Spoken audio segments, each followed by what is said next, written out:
Okay, so morning of day three. I couldn't say I felt any different to the morning of day one, to be honest, at the moment. A little hungry, and that's about it. Just gonna, I've opened, this whole pack has been open for the whole last few days, 2 days. And you can see from the bar here, there's no obvious any form of drying or anything. And I've left the packet open deliberately. I can't see anything different to what it was when I first opened it. So one more day to go.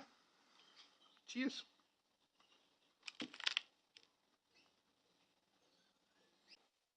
Yeah, hi guys. Coming up to lunch, I've just wanted to actually talk to a few things that have been going through my head. Some little observations I've had. One of those is just for me personally, and maybe you are different. How often I would just go to eat, and maybe just nick a little bit of something while you're cooking, or because I've been doing some cooking for the kids. Alicia's working, so um, she's unable to do that. So I've been cooking some of the evening meals. So a little hard when you're doing that. But there is a tendency to just have a little taste here, and even just walking through the kitchen, and there's an apple or something in the fruit bowl. The sort of like thought of just going to grab it and being able to eat it, and then checking yourself. How many times has actually happened over the last few days? It's just really obvious. And it just brought to mind when we were living in Indonesia, how the Indonesians, especially the poorer, more the farm areas, how they ate was completely different. Their attitude to food was very different to us. Um, what I mean by that is that they would cook their meals at the beginning of the day. You'd have a big bowl of rice or enough for the day for the entire family, and they'd often cook something like little meat dishes. Like a very common thing was a sardine, like dried but chili hot, very oily fish. They're called pindang, and you would have maybe 20 or 30, depending on the size of the family, sitting on the table. But they would have that under cover, and it'll be sitting there for maybe a day or two, and people would come in and eat. And they ate by themselves. It was not a communal thing. It was very much, they were almost shy to eat in front of people. And they would take just a little bit of the meat and the vegetables, but a fair amount of rice. And all this was because of more of the point, they had a greater understanding of where food came from. They often were growing food themselves. They knew how much land that they could service as rice farmers, how much rice they would really need in a day, how much rice would be stored for their own use. Now they have been modernised somewhat, so when they do run out of food, they can actually go and buy it. But this is not. It's only been very recent. Saying my generation, 40, 45-year-olds sort of thing, would have remembered back to when they were young, where it was all about what you grew and what you managed to store over winter or off seasons. Not really being a winter in Bali, just a dry and a wet season. So they'd have to store rice away for a certain amount of time, and it's so different to our attitude, where we can just go down to the shops and grab food or grab a chicken here, and comparatively we spend a heap less on our food percentage-wise of our income. The third world can spend up to 50% of their income on food, which is just imagine doing that, every day. And we're not talking rich exotic food. We're talking just basic need food, a little bit of vegetable, a little rice. Far less protein than we eat in the West. That sort of thing. So that was an interesting observation. When we first moved there, one of our first maids that we had, she was a live-in maid, but she said to us, she was surprised. I don't quite remember how the conversation came out, but it just came out that most of the time they were hungry, that they did not eat to the point where they were so full that they felt full. They ate sparingly, and they had this attitude of, they didn't eat when they were hungry. They ate when it was time to eat, and they ate sparingly. So that sort of subsistence sort of living, and it brings it up as a survival perspective. I kind of think us Westerners would be terribly in shock if we came to even having to eat like that, eating only with the thought of eking out, and maybe dividing up our food for over the next 6 weeks or 7 weeks, and very carefully saying we only have this much food and we can't go over. We would be in shock. I really do think that. So that was an interesting observation. As far as myself with this short-term little diet, if you want to call it that, just a slightly, you get this weak-headed. You get a little bit of a background headache, maybe a little weak, especially when you're approaching the next meal. Tired, definitely been more tired, and I think that is because of the diet. Just want to actually take a nap now. It's only in the middle of the day, and that's certainly not something I normally would do. It's not in my habit.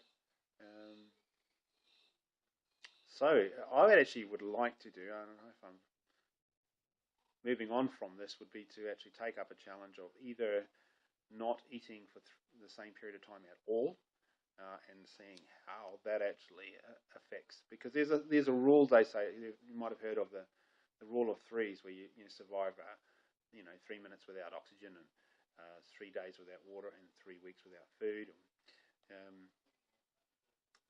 The thing with the 3 weeks without food, though, is how well do you function without eating after the first week? Can you actually function? After 2 weeks, you might still be alive, but are you actually thinking clearly? Are you, not that I'm planning to not eat for 2 weeks, but be an interesting test to see how you started acting and reacting after even just a short term of not eating any food. Another test I'd like to try and do would be to identify some sort of local bush survival food. One that springs to mind is cattail or bulrushes, where you can eat the rhizomes and you can eat the stalks. And just try a couple of days of just eating that, and see how you perform as well. I might put that to Phil, and we'll see if we can organise that. That'd be an interesting test in comparison to what we've done. So, keep your eyes and ears peeled for updates on this. I'll try and organise something with Phil, so we can do that. The issue would be trying to source some sort of survival food that we could have regularly and not break any local laws. So that might be the main challenge. About to have my lunch now. So that's my update. So 2 more meals. Oh no, 1 more meal to go. 1 more meal to go. Great. So I'll update again after the coming up to the evening meal. Catch you later. Bye.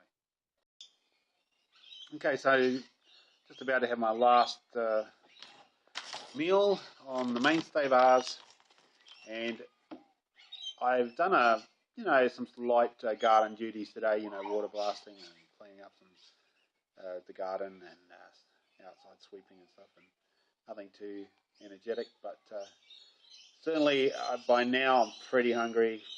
Again, back to wanting sort of like a meaty thing, salty too. Anyway, it's interesting. I might have a little bit of salt later extra in case I've a little down the old salt. But overall, I definitely think if you're in a survival situation which requires you to sit down, and most survival situations do require you to sit down and wait for rescue.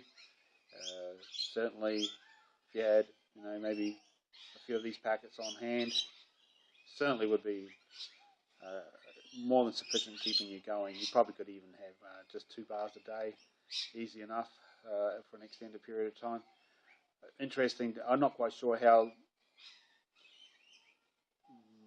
long you would survive. How many of these packets you need on hand? This 1 packet is enough for a 3-day period. So if you're in a survival situation or want to prep for a survival situation that might extend for a week, I mean, we've had a few people in Australia recently who've actually had longer periods than that, 3 weeks out without requiring rescue. So 3-week 3-week period is a fair amount of bars to have on hand. So you might have enough for 1 week if you were going out on an overnight trip and you prepare for you getting lost. But longer than that, I don't know. You certainly would want to have Plan B in place. I would think you could probably sit down and eat 2 of these bars a day and be fine, and wait for rescue as long as you had water on hand. Now, that would beg, if that scenario wasn't, if that scenario wasn't the case, i.e. you did need to move around, which on the rare occasion that people just don't know where you are and you need a self-rescue, poor planning on your own part, for example, then this wouldn't be enough. You definitely would need to be having more food on hand than this, probably double the amount, I'd imagine, to actually, say, walk out or self-rescue from a situation. Now, of course, everyone screams, you shouldn't be self-rescuing, you should be waiting for rescue, but there are some poorly planned scenarios where people might not even have a clue that you're missing for quite some time, let alone know where you are. So, saying that, those who might have prepared enough to have emergency food rations on hand might have more than likely would have prepared enough for people to know where they were going and when they were due back, and so the aforementioned scenario might not be that likely. Anyway, I'll catch you later. I might actually have a review with Phil overall and have another joint video and see how that goes. Catch you guys later. Bye.